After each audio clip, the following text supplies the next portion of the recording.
누가복음 2장입니다. 누가복음 2장 22절로 33절입니다.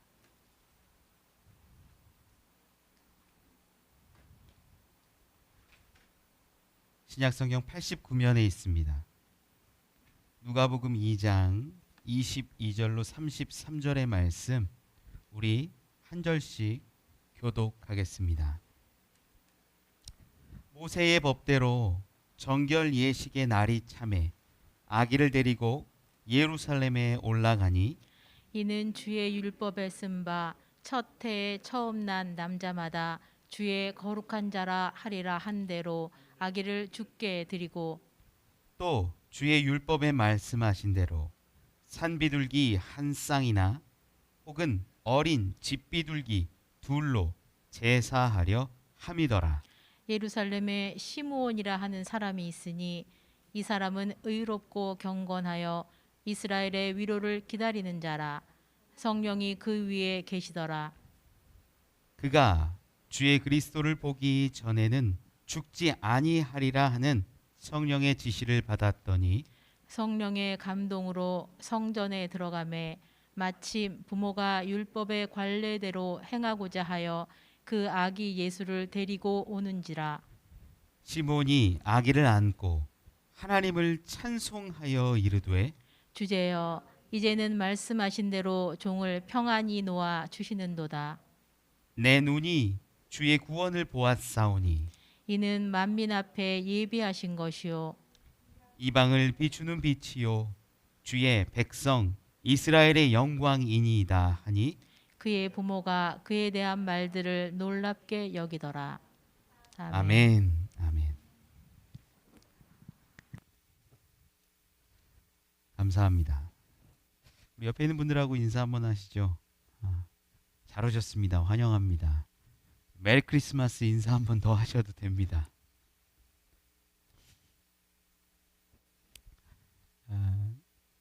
저는 저희 집에 아들이 셋이 있습니다. 아이들하고 놀아주려고 애를 많이 씁니다. 요즘 이제 세 돌 지난 저희 막내가 저를 보면서 갖은 인상을 찌푸립니다. 그리고선 손가락을 두 개를 딱 잡고 전기 스톰 그래요. 그러면 아빠는 지지직하고 넘어져 줘야 돼요.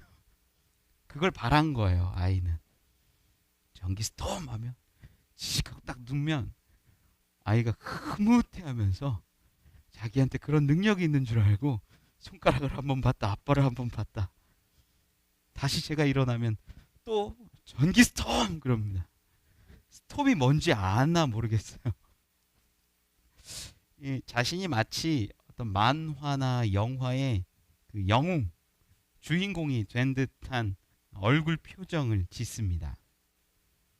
어른들도 좋아하는 헐리우드의 영화들을 보면 영웅들이 많이 등장하지요. 예전에는 뭐 슈퍼맨이나 배트맨 같은 그런 오래된 영웅도 있었는데 요즘에는 뭐 로봇 수트를 착용하고 날아다니는 이런 영웅이나 힘이 엄청 센 초록색 괴물 같은 영웅, 또 어마어마한 망치를 휘두르는 영웅들도 나옵니다. 근데 이러한 대부분의 영웅들이 그 역할이 뭐냐면 지구를 지키는 데 있다라는 거예요. 외계로부터 지키든 지구에 있는 악당으로부터 지키든 지켜내는 것이지요. 하나님이 만약에 이 지구를 지키려고 하신다면 어떤 영웅을 선택하셨을까요? 날아다니고 힘이 센 영웅일까요? 마법을 부리고 뭐 대단한 망치를 휘두르는 그런 영웅들일까요?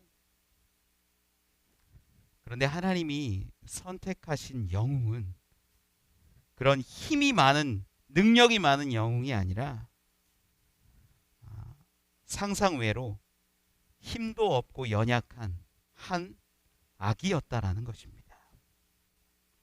베들레헴에서 태어나신 예수님을 세상을 변화시키고 온 우주를 구원하실 영웅으로 하나님이 택하시고 보내주셨다 하겠다라는 것이지요.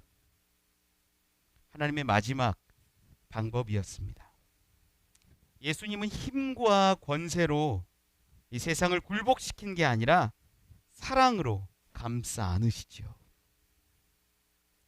죄인들을 정죄하는 것이 아니라 그들과 함께 때론 먹고 마시면서 그들의 삶을 변화시켜 주세요. 보면 난세의 영웅이 나온다고 합니다. 암흑이 깊어지고 깊어지면 그 빛 끝에 빛이 비추입니다. 여러분, 여명이라는 단어 아십니까? 이게 검을 여의 밝을 명이에요. 정말 검고 검은 그 공간과 상황 가운데 밝음이 이제 막 비춰오는 모양입니다. 그런 시점이 여명인데, 이 세상에서 가장 밝은 빛, 구원의 빛이 예수 그리스도라면 오늘 그분을 증거하고 그분을 더 빛나게 할 여명 같은 아주 작은 영웅이 한 명 등장합니다. 바로 시므온이라는 사람이지요. 구약의 마지막 선지자로 이렇게 등장하는 것이 말라기입니다. 이 말라기서의 짧은 그 이야기를 보면 마지막 날, 여호와의 날, 하나님께서 나타나시기 전에 한 사자를 보내신다고 하지요. 말라기를 통해서 모든 예언이 맞춰지고 세례 요한의 때가 이르기까지가 약 한 400년 정도가 돼요. 이 400년 동안 이스라엘은, 세상은 암흑기에 접어듭니다. 400년간 하나님의 말씀을 대언하고 선포하는 선지자 같은 사람들이 등장하지 않는 거예요. 시대가 타락하면서 선지자가 사라져버린 시대가 되었고 어두웠습니다. 외세는 격동했어요. 나라가 나라끼리 싸우기도 하고 먹고 먹히는 일들이 빈번했습니다. 이 이스라엘 내부에서도 다툼이 많았어요. 무엇이 하나님의 뜻이냐? 바리새파와 사두개파로 나뉘어서 서로 다른 것 가지고 무엇이 옳으냐 싸움도 많이 했습니다. 이런 다툼이, 혼란이 많다 보니까 어쩌면 이 사무엘 시대처럼 말씀이 희귀했는지도 모릅니다. 그때는 어떤 선지자도 예언자도 영웅처럼 드러나서 이것이 하나님의 말씀이다, 이것이 하나님의 뜻이다 라고 외치는 사람이 없었어요. 그런데 오늘 본문 누가복음에는 특별한 예언자면서 선지자 같은 한 사람이 등장합니다. 이 누가복음을 기록한 사람이 누가라는 사람인데, 이 사람 직업이 의사예요. 그래서 그런지 꼼꼼하게 예수님의 삶을 다 조사했던 것 같아요. 예수님의 탄생을 찾아보고 기록한 것 같습니다. 그리고 예수님의 탄생 당시 정결 예식을 할 때 그 시므온의 이야기를 찾아냅니다. 그리고 기록하지요. 시므온은 세례 요한처럼 수많은 사람들에게 영향을 미쳤던 사람은 결코 아닙니다. 그런데 그 대단한 사역을 한 것 같지도 않은 그가 오늘 성경에 이렇게 많이 기록되어 있어요. 오늘 본문을 넘어서도 그 시므온의 예언까지도 등장하는 것을 볼 수 있습니다. 암울하고 어두운 세상 가운데 그는 의롭고 경건한 사람이라고 성경은 증언합니다. 이스라엘의 위로를 구하고 성령이 그 위에 함께 했다라고 성경은 말씀합니다. 출애굽기 13장에 보면 그 사람이나 짐승을 막론하고 처음 태어난 것은 다 구별해서 하나님께 돌리라는 말씀이 있어요. 그래서 젊은 부부 요셉과 마리아는 그대로 말씀대로 아기 예수를 데리고 성전으로 올라갑니다. 레위기 12장에 보면 아이를 낳으면 어떻게 해라 이런 말씀이 기록되어 있거든요. 여인을 위하여 또 자녀를 위하여 이 제물을 드립니다. 보통은 어린 양을 드리는데 이 당시 보니까는 이 요셉과 마리아가 한 것은 이 산비둘기나 집비둘기 같은 것으로 드렸어요. 가난한 가정이라는 것을 보여주지요. 이렇게 드리는데 갑자기 시므온이라는 사람이 나타나서 아이를 안고 이야기합니다. 그가 하나님께 찬송합니다. 29절에서 32절 말씀이 그것인데요. 주제여, 이제는 말씀하신 대로 종을 평안히 놓아주시는도다. 내 눈이 주의 구원을 보았사오니 이는 만민 앞에 예비하신 것이요 이방을 비추는 빛이요 주의 백성 이스라엘의 영광이니이다 하니. 이렇게 고백하고 나니까 이 젊은 부부죠, 요셉과 마리아가 깜짝 놀라는 거예요. 아니, 아마 이때 아이가 하나였겠냐는 거예요. 아닐 겁니다. 동네에 산부인과만 가도 하나씩 낳는데 성전에 이 예식하러 오는 사람들이 한둘이었겠습니까? 시므온이 그렇게 하나님을 찬양하는 모습을 보고 요셉과 마리아는 굉장히 큰 은혜를, 감동을 받았을 것 같습니다. 동방박사나 목들의 증언을 넘어서 성령의 인도하심 가운데 시므온이라는 이 노인이 예수님이 메시아다, 그리스도다라고 고백하는 증언을 보게 되는 것입니다. 어두운 세상 가운데 저는 여러분들이 시므온과 같은 사람이 되기를 축원합니다. 하찮아 보이는 선지자예요. 선지자의 반열에, 예언자의 반열에 오를 수 없는 자인지도 몰라요. 하지만 그가 얼마나 아름다운 일을 행했는지, 또 성령의 역사하심으로 고백했는지 우리가 알 수 있기를 원해요. 오늘 함께 은혜 나누어 보기를 원하는데, 첫 번째는요, 시므온처럼 자리를 지킬 때 예수 그리스도를 만난다라는 것입니다. 이 누가복음 기자가 시므온에 대해서 기록하는 이유가 뭘까 제가 생각을 해봤어요. 그냥 예수님의 사역을 쭉 정리해도 괜찮을 텐데 왜 시므온이라는 사람의 고백을 찾아내서 기록했을까? 물론 가장 첫 번째는 예수 그리스도를 증거하는 거였겠죠. 성령대로, 말씀대로 이렇게 나셨다. 그런데 또 다른 한 가지 제 생각은 이런 것도 있어요. 암흑의 시대, 정말로 어둡고 불안한 그 시대 가운데 시므온처럼 평생토록 메시아를 기다리고 앙망하며 자기 자리에서 소망하던 자가 있었다. 소망의 빛을 잃지 않고 있었던 사람들이 분명히 그때에도 존재했다라는 것을 드러내는 것은 아닐까요?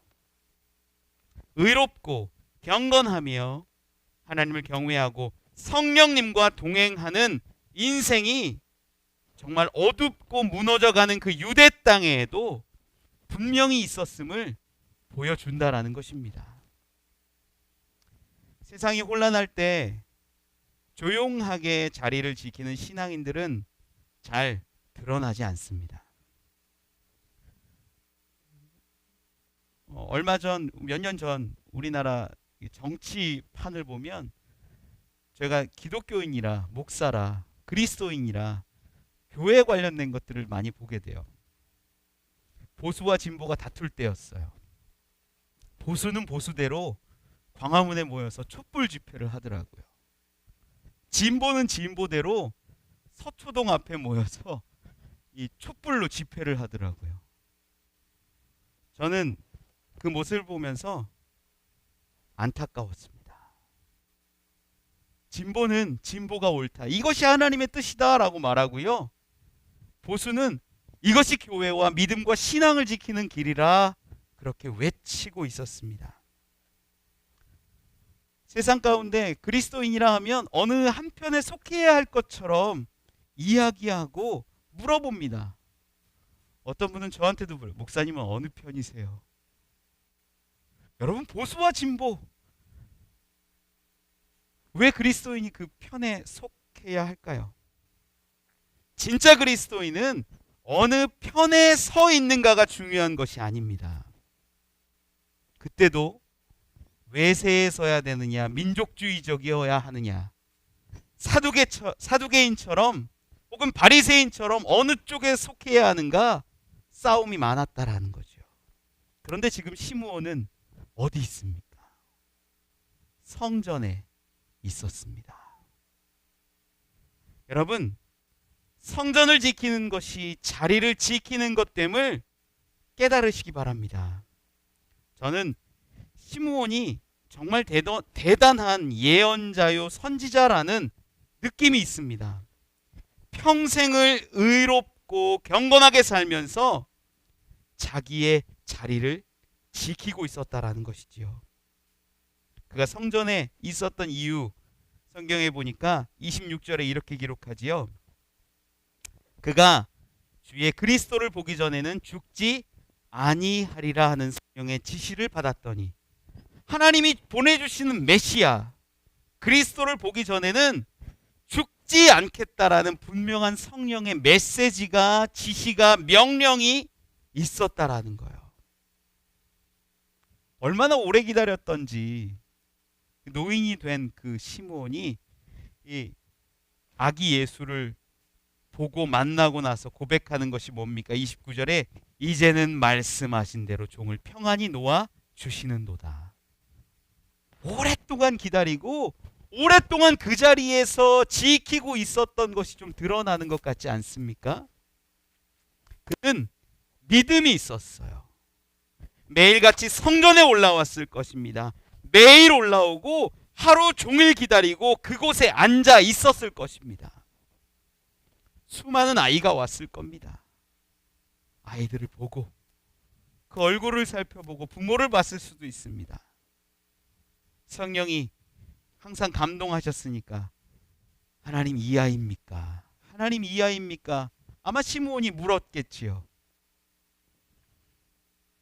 오늘도 안 오고 내일도 안 오고 계속해서 메시아로 보이는 사람은, 아이는 오지 않는데 내가 그 아이를, 그 그리스도를, 메시아를 보기 전까지는 죽지 아니할 것이다.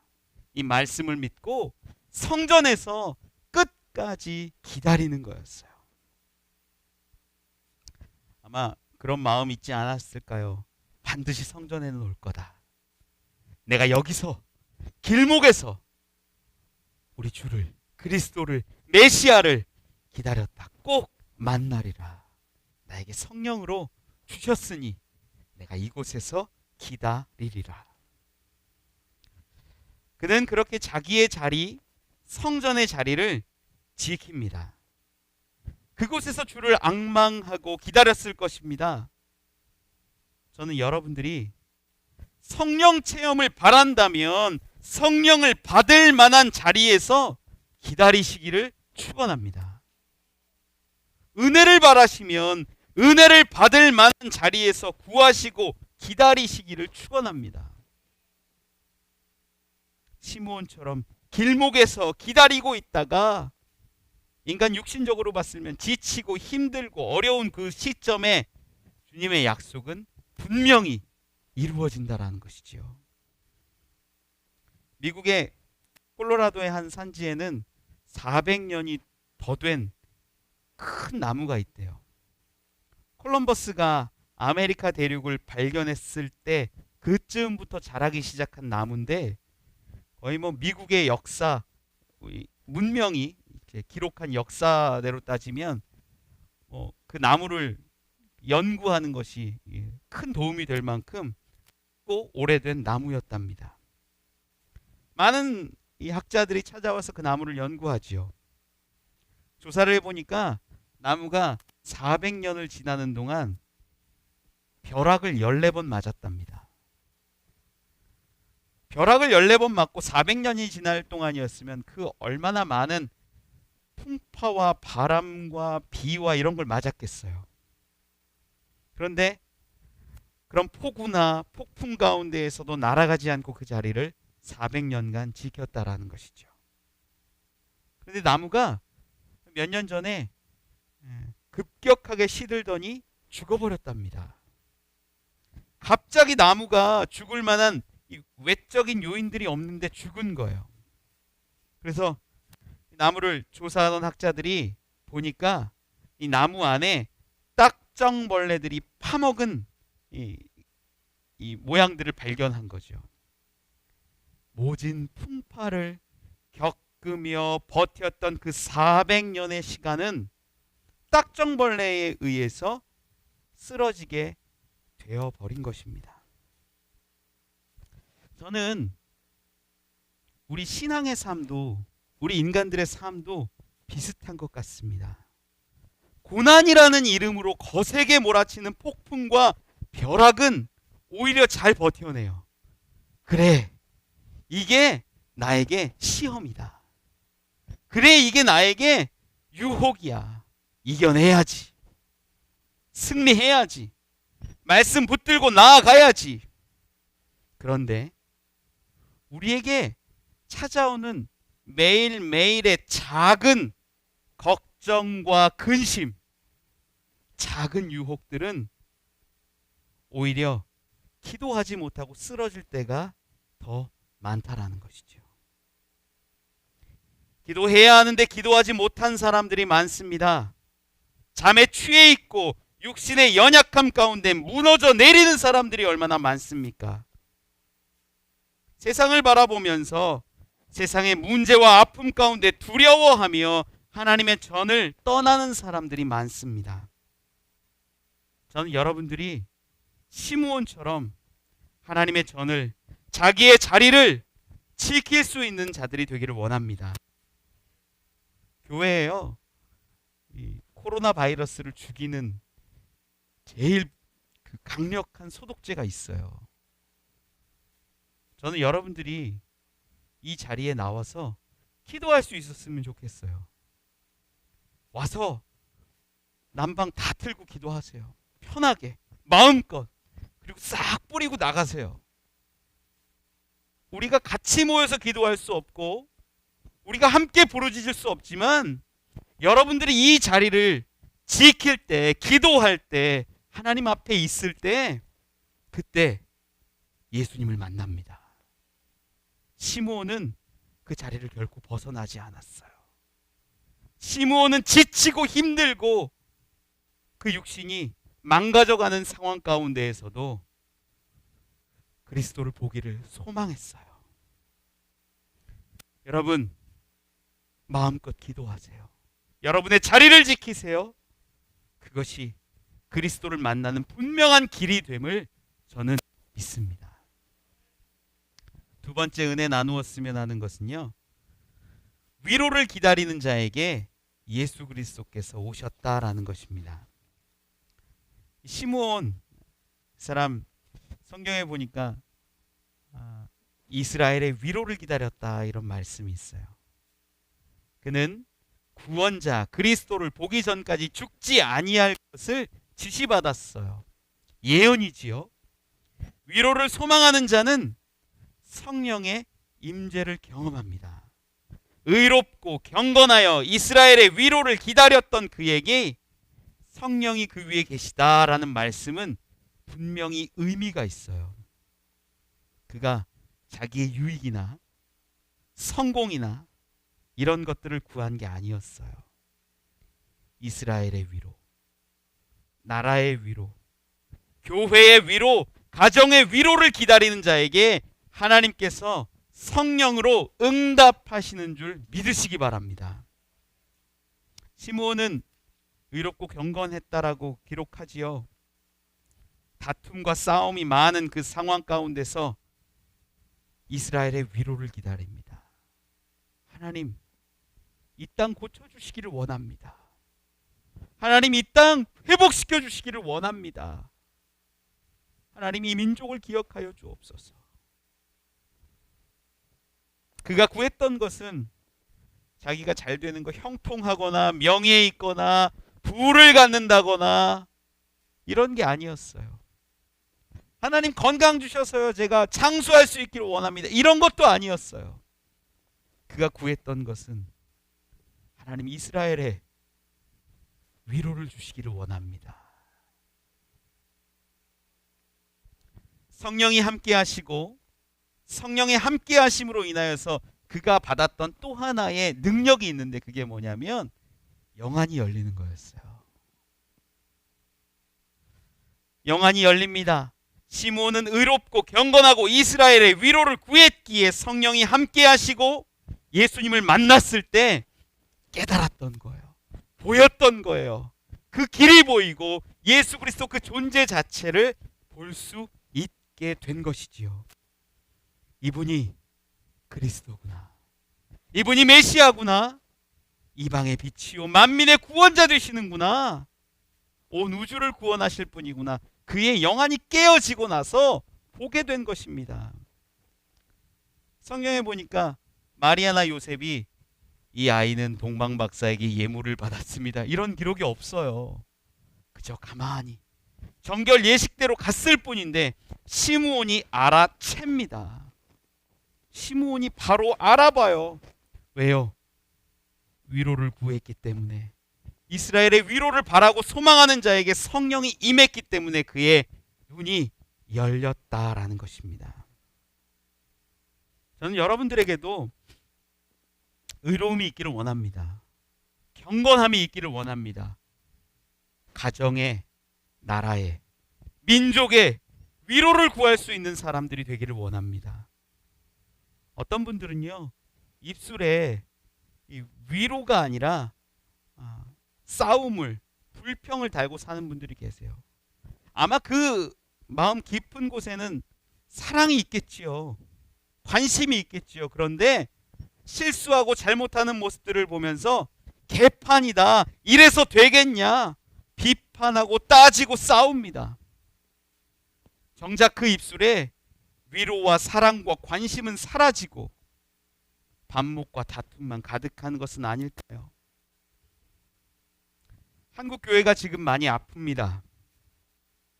이단의 세력에 의해서 한국 교회가 힘들고 또 세상의 물질주의, 황금 만능주의가 교회 안에 침투하면서 하나님이 아닌 물질을 숭배하는 그런 모습들도 많이 나타나고 있습니다. 사탄은 지금도 교회를, 우리를 삼키려고 우는 사자와 같이 돌아다닙니다. 그런데 우리는 그런 교회를 바라보면서 안타까워하고 위로를 구하기는커녕 교회가 이래서 되겠어? 교회는 다 없어져야 돼. 등 돌리고 있지는 않습니까? 저는 여러분들 가운데 한국 교회가, 또 여러분의 가정이, 이 나라 이 민족이 위로받고 회복되기를 구하는 입술들이 되기를 원합니다. 한 목사님이 그렇게 전도를 하려고 해도 안 되는 분이 있었대요. 이분하고 그렇게 복음을 전하려고 노력하는데 마음이 이게 다쳐서 열지를 않으시더래요. 그런데 어느 날 이분하고 대화를 좀 깊게 할 수 있어서 이분의 이야기를 듣게 되었는데, 어릴 적에 교회를 갔는데 이 교회에서 상처를 받았답니다. 교회에서 이렇게 여름 성경학교하고 성탄절 있고 그러면 선물도 주고 재밌는 것도 해주고 그러거든요. 연필도 주고 간식도 주고. 간식 얻어먹는 재미로 교회에 몇 번 왔는데 선생님이 이렇게 이름이 뭐니, 몇 학년이니 적더래요. 그리고 적는 것 중에 하나가 너희 집 전화번호가 몇 번이니. 아이가, 그분이 집에 전화가 없었나 봐요. 저희 집에 전화가 없는데요. 선생님이 그렇게 말했답니다. 야, 요즘 집에 전화 없는 집도 있어. 이 말에 이 아이의 마음에 큰 상처가 생긴 거죠. 그리고 나니까, 야, 교회, 안 좋다. 교회 싫다. 교회 가니까 가난한 자들은 무시하는 것 같다. 있는 자들만 대접해 주는 것 같다. 교회 안 다녀야지. 제가 봐도 그때 선생님이 잘못했죠. 선생님이 조금 더 배려하지 못했죠. 그렇게 말하면 안 됩니다. 그런데 그렇다고 생명이신 예수 그리스도를 내 눈에서 가려버린다면 그것이야말로 정말 어리석은 일 아니겠습니까? 마음에 상처가 있으면 교회를 교회로 안 봐요. 지금도 교회를 바라보면서 교회 싫다고 하는 사람 얼마나 많은지 몰라요. 보니까 그분들하고 깊게 얘기를 하면 예수님 싫어하는 사람 못 봤어요. 대부분 교회 싫대요. 교회가 돈만 밝힌다. 교회가 겉으로 하는 것과 속으로 하는 게 다르다. 별의별 이유를 다 댑니다. 교회를 싫어하지 깨지고 아파하고 무너져가는 교회를 바라보면서 여러분은 위로를 구하십니까? 예수님을 만날 수 있었던 사람 시므온은 위로를 기다리는 자였습니다. 하나님, 이 땅을 기억하여 주옵소서. 헤롯이 백성을 어렵게 합니다. 제사장들은 자기 배만 불립니다. 로마는 이 땅을 침략했고 백성들은 하나같이 서로 다투기만 합니다. 여호와여, 이 땅을 고치소서. 위로하소서.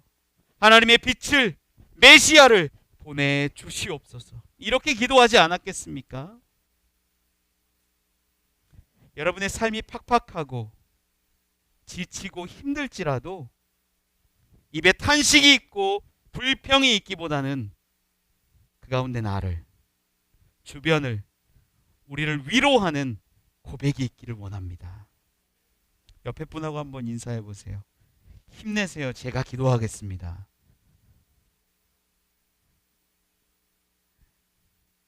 이게 위로예요. 정말 위로예요. 지금 이 사회가 무너져 가고 있습니다. 너무나 큰 고통들이 가득합니다. 우리가 위로자가 되고 위로를 구하는 자가 될 때에 성령이 임하고 그리스도를 깨닫게 되고 주님을 높일 수 있게 됨을 믿습니다. 마지막 은혜 나누었으면 하는 것은요, 시므온은 예수 그리스도를 예언한다라는 거예요.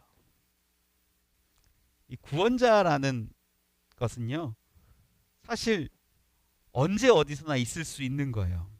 제가 어렸을 때 강물에 빠진 적이 있거든요.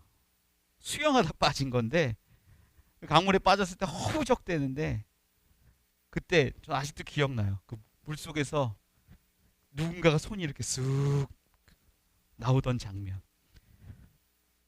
그때 살아났을 때 그 손길은 저한테 구원자입니다. 죽을 것 같은데 손을 쓱 내밀어주고 저는 그분 때문에 살았어요. 얼굴도 몰라요. 지금은. 누군가에게, 한 사람에게 구원자가 될 때 그것도 의미 있죠. 누군가를 도와줘서 정말 생명이 산다면 가치 있는 일일 겁니다. 그런데 오늘 성경은, 예수님은, 시므온이 바라본 예수 그리스도는 어떤 분이었냐? 만민을 구원하는 자요, 이방에게 빛을 비추는 자요, 이스라엘이라는 한 나라의 영광의 구원자. 이 고백을 하고 있다라는 거예요. 심지어 이 시므온의 예언은요, 시간과 공간을 초월해서 지금 저와 여러분에게, 우주에게, 우리 후손들에게도 동일한 은혜와 동일한 역사가 있는 줄 믿습니다. 한 사람에게의 구원자도 의미가 있는데 온 우주와 인류와 저와 여러분 가운데 생명을 구원하신 그 예수님, 얼마나 귀하고 아름답습니까? 성경에 보면 예수님 이전에 수많은 믿음의 조상들이 등장해요. 히브리서 11장을 보면 우리가 흔히 믿음장이라고 이야기를 합니다. 노아도 나오고 아브라함도 나오고 야곱도 요셉도 모세도 쭉 등장합니다. 이 성경에 나오는 야 믿음 좋다라고 할 만한 사람들이 다 등장해요. 믿음으로 에녹은 죽음을 보지 않고 하나님께 나아갑니다. 그의 믿음이 하나님께는 기쁨이었다라는 인정을 받습니다. 노아라는 사람은 믿음으로 방주를 준비했고, 아브라함은 나갈 길도 알지 못하는 그 상황 가운데에서 믿음으로 의지하여 길을 떠나갑니다. 믿음으로 사라는 잉태하는 힘을 얻었다라고 기록하고, 믿음으로 다시 살리실 줄 알고 아들 이삭도 제물로 드리는 것 아니겠습니까? 믿음으로 이삭은 야곱과 에서에게 축복했고, 모세의 부모는 이 믿음으로 죽여야만 하는 아들을 석 달 동안 숨겨 둡니다. 믿음으로 모세는 그 애굽의 왕자 된 그 자리를 누리기보다는 하나님의 백성과 고난받기를 함께 선택하고, 그 모든 민족이 믿음으로 홍해를 건너고, 믿음으로 여리고를 무너뜨리고, 믿음으로 기생 라합은 정탐꾼을 영접합니다. 이 성경에 수많은 기록들이 다 믿음으로 됐다, 믿음으로 했다, 이런 기록인 거예요. 히브리서 11장 끝에 보면 32절 33절에 이렇게 기록해요. 내가 무슨 말을 더 하리요? 기드온, 바락, 삼손, 입다, 다윗 및 사무엘과 선지자들의 일을 말하려면 내게 시간이 부족하리로다. 그들은 믿음으로 나라들을 이기기도 하며 의를 행하기도 하며 약속을 받기도 하며 사자들의 입을 막기도 하며, 믿음으로 수많은 이 성경에 기록된 사람들이 행했다라고 말하는 거예요. 그런데 이 히브리서 11장 끝에 가보면 이렇게 기록해요. 39절 40절인데요. 이 사람들은 다 믿음으로 말미암아 증거를 받았으나 약속된 것을 받지 못하였으니 이는 하나님이 우리를 위하여 더 좋은 것을 예비하셨은즉 우리가 아니면 그들로 온전함을 이루지 못하게 하려 하심이라. 이 믿음으로 증거를 받았는데 약속된 것이 뭐가 있는데 그걸 못 받았다. 그 수많은 성경에 아브라함과 다윗 같은 사람, 모세 같은 사람까지도 믿음으로 증거를 받았지만 약속된 걸 받지 못했다. 그 약속이 히브리서 12장에 보면 등장해요. 12장 2절에 이렇게 기록하죠. 믿음의 주요 또 온전하게 하시는 이인 예수를 바라보자. 여러분, 우리가 보기에 모세, 아브라함, 다윗 대단하지요. 그런데 그 사람들이 믿음으로 수많은 증거들은 받았지만 약속된 것은 바라보지 못했고 경험하지 못했습니다. 전 여러분들이 아브라함과 모세와 다윗보다 더 대단한 것 같아요. 왜요? 말씀을 통해서 우리는 예수 그리스도의 삶을 봅니다. 말씀을 통해서 우리는 예수 그리스도의 그 은혜를 경험합니다. 예수 그리스도를 통해서 하나님의 마음을 바라볼 수 있고요, 그것들을 경험할 수 있다라는 거예요. 이게 얼마나 큰 은혜인지, 이게 약속된 것이고, 이게 그 수많은 믿음의 조상들은 경험하지 못했던 것인지 여러분 알아야 합니다. 시므온이 이걸 예언하는 거예요. 여러분, 수많은 믿음의 조상들이 그렇게 바라고 바라던, 소망하던 것을 이루신 분이 바로 우리 주 예수 그리스도입니다. 우리가 얼마나 대단한 시대에 지금 살고 있는지 예수님이 오신 다음에 그 아름다운 삶을 살고 있는지 이제는 알았으면 좋겠어요.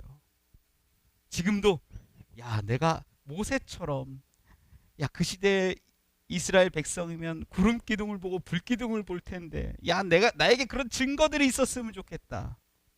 죄송한데요, 그런 증거가 중요한 게 아니라 우리 주 예수 그리스도가 우리에게 오셨고 십자가에 죽으시고 부활한 것이 더 큰 증거요, 더 큰 은혜됨을 믿으시기 바랍니다. 얼마나 큰 건지 몰라요. 그런데 사람들은 자꾸 홍해 건너는 기적 주세요, 만나 주세요, 이런 거 구하고 있다라는 거예요. 그 모든 예언자, 선지자, 대단한 사람들보다 어떤 면에서 대단한 경험을 한 사람이 바로 오늘 본문에 등장한 시므온이라는 노인입니다. 그에게는 성령이 함께 하셨습니다. 영안이 열렸습니다. 그래서 예수님을 바라보며 고백하지요. 내 눈이 주의 영광을, 구원을 보았사오니 이는 만민 앞에 예비하신 것이요 이방을 비추는 빛이요 주의 백성 이스라엘의 영광이니이다. 이것은 그냥 노인이 아이를 바라보면서 잘생겼네요 라고 인사치레한 정도가 아니에요. 예언이었고 이 예언의 성취를 우리는 살아가고 있는 줄 믿으시기 바랍니다.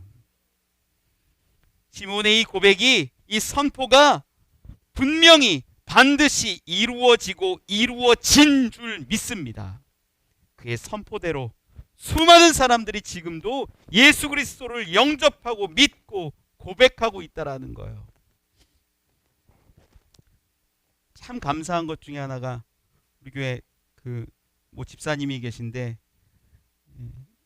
늙으신 시어머니를 모시면서 작은 집에서 이렇게 거하고 계세요. 이 집사님이 마음에 어려움도 있고 힘든 것들도 많이 있죠. 나이 많은 시어머니를 모시고 있느니라. 이분이 갑자기 좀 다치셨어요. 넘어지셔서. 이분이 평생토록 너무 강하고 돈을 좋아하셔가지고 우리 집사님이 이분을 보면 안쓰럽기도 하고 좋기도 하고 안타깝기도 하고 밉기도 하고 굉장히 복합적인 감정들이 막 듭니다. 이분이 고백을 하더니 할머니가, 야, 내가 이제 교회 다녀야겠다. 제가 보니까 하나님의 때는, 하나님의 계획하심은 분명히 있다라는 거예요. 우리의 눈이, 우리의 연약한 모습이 주의 구원을 볼 날이, 그 영광을 볼 날이 분명히 있다라는 것입니다. 그래서 전도하는 사람들 너무 이렇게 낙심하지 않으셨으면 좋겠어요. 때가 이르면 하나님이 역사하신다는 거죠. 말씀을 맺습니다. 밤하늘에 별을 본 적이 있어요. 새까맣게 어두운 하늘에 별들이 막 총총히 이렇게 있는 거예요. 그 중에서 그러다가 이렇게 밝은 별 하나가 눈에 띄었던 적이 있어요.